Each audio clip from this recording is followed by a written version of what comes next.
ओम श्री परमात्मने नमः। मांडुको उपनिषद। ओम श्री हरि। प्रथम श्लोक। ओमित्येत दक्षरमिदं सर्वं तस्योपव्याख्यानं भूतं भवद्भविष्यदिति सर्वमोङ्कारं एव अचान्यत्रिकालातीतं तदापयो अंकारं एव।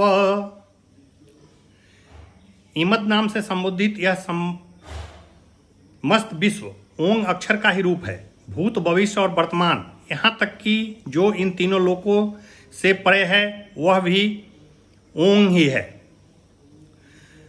द्वितीय श्लोक।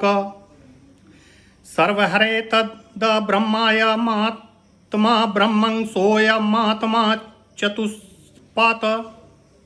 अर्थात यह सब जिसे हम नाम और रूप से जानते हैं संसार भ्रम ही है। आत्मा ब्रह्म है। ब्रह्म या यह आत्मा चतुष्पाद अर्थात चार पैर वाला है। तृतीय श्लोक। जागति जागृत स्थानो बहिष्प्रज्ञं सप्तांगं एकोनविंशति मुखम स्थूल भुग वैश्वानरं प्रथमं पाद। अर्थात आत्मा का स्थूल तत्वों का भोग करने वाला विश्वनार नामक यह प्रथम पग है, जो ब्रह्म प्रज्ञ अर्थात बाह्य या बाहरी विषयों से संबद्ध है। इसकी जागृत अवस्था है और यह 7 पैर और 19 मुख वाला है। यहाँ पर संसार को ब्रह्म का प्रथम पग माना गया है। ये संसार जागृत अवस्था में 7 पैरों वाला विश्वनर है, जो ब्रह्म का प्रथम पग है। यहाँ 7 पैरों से तात्पर्य माया, अविद्या, कला, नियति, राग, काल और जीव से है। और 19 मुखों से तात्पर्य 5 ज्ञानेंद्रियों, जो कि देखना, सुनना, सूंघना, स्वाद लेना, स्पर्श करना है। 5 कर्मेंद्रियों, जो चलना, बोलना, पकड़ना, उत्सर्जन और संतानोत्पत्ति की क्रिया है। 5 तन्मात्रों, जो कि अनुभव के द्वारा हम रूप, रस, शब्द, गंध और स्पर्श को महसूस करते हैं।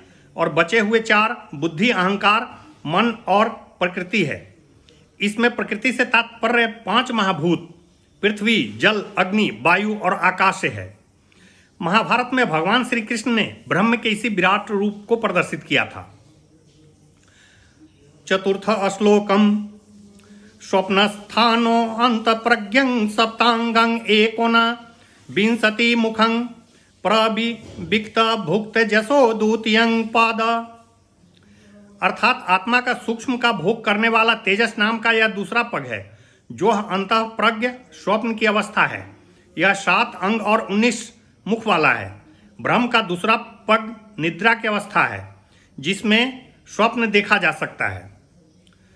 पंचम श्लोकम।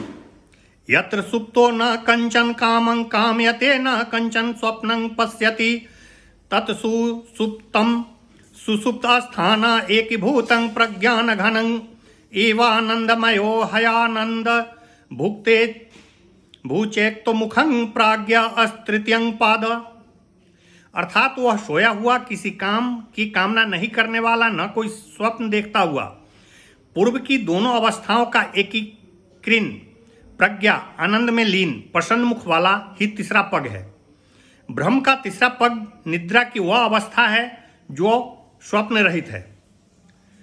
षष्ठम श्लोकम। एष सर्वेश्वर एष सर्वज्ञ एषो अंतर्यात्म एषं योनि सर्वस्य प्रभा बाप्ययो ही भूतानाम। यह सर्वेश्वर अर्थात सबका ईश्वर है। यह सर्वज्ञ है, जो सब कुछ जानने वाला है। योनि है, समस्त भूत है, अर्थात यह संसार जिससे और जिसमें है। सप्तम श्लोक। न अंतं प्रज्ञं न बहिष्प्रज्ञं नोभयतं प्रज्ञं न प्रज्ञान घनं न प्रज्ञं न प्रज्ञमम् अदृष्टं व्यवहार्य महाग्रमं लक्षणम चिंतयं व्यप्यदेशयमेकात्मं प्रत्यत यह संसारं पंचोपशमं शान्तं शिवं द्वैतं चतुर्थ मन्यते सा आत्मा स विज्ञाय। अर्थात वह ब्रह्म अर्थात आत्मा चेतना न तो आंतरिक की ओर है और न बाहर की ओर है, न ही उन दोनों से संबंधित है, न ही उसमें भेद किया जा सकता है और न ही वह अभेद है।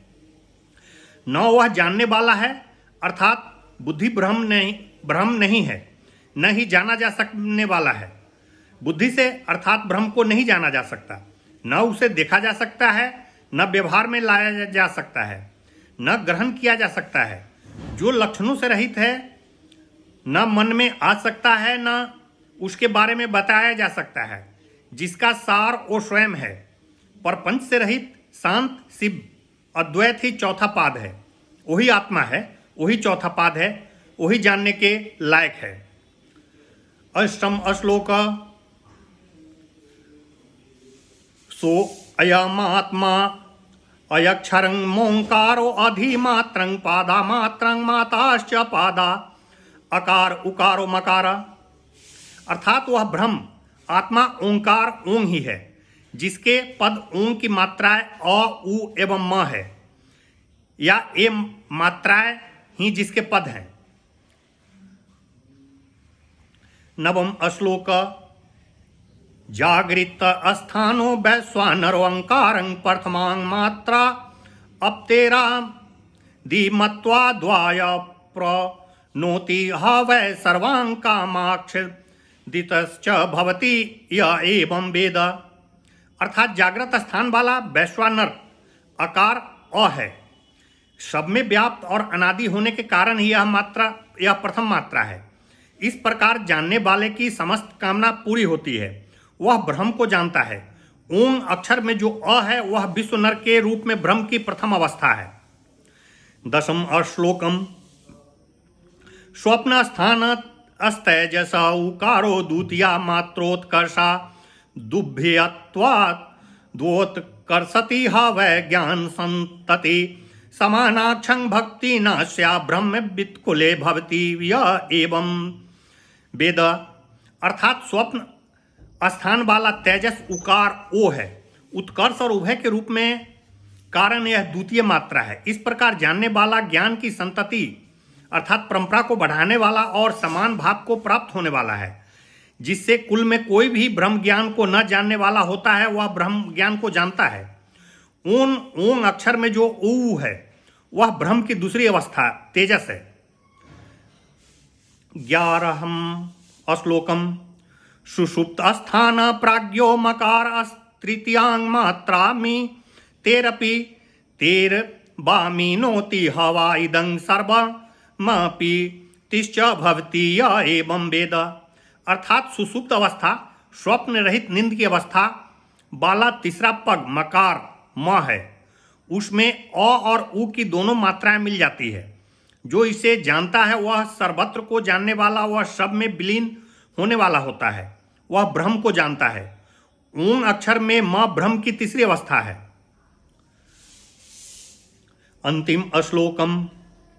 अमात्रस चतुर्थो व्यवहारयं प्रपंचोपशम शिवो अद्वैतं एवं ओंकारं आत्मैव संविशत्यात्मनात्मानं य एवं वेद। अर्थात ब्रह्म की चौथी अवस्था ओंग में मौजूद रिक्तता अर्थात शांति है, जिसे न तो व्यवहार में लाया जा सकता है, न ही उसके बारे में जाना या इंद्रियों द्वारा बताया जा सकता है। अद्वैत शुद्ध चेतना ब्रह्म आत्मा है। ओम में अ उ म के अलावा जो रिक्तता अर्थात साइलेंस है वह ब्रह्म या आत्मा है। शुद्ध चेतना अनश्वर सर्वत्र सर्वज्ञ सर्वकालिक आत्मा ही अद्वैत ब्रह्म है। अद्वैत से तात्पर्य है कि समस्त ब्रह्मांड ब्रह्म है, उसके अतिरिक्त कोई अस्तित्व नहीं है जिसे दूसरा शब्द से संबोधित किया जा सके।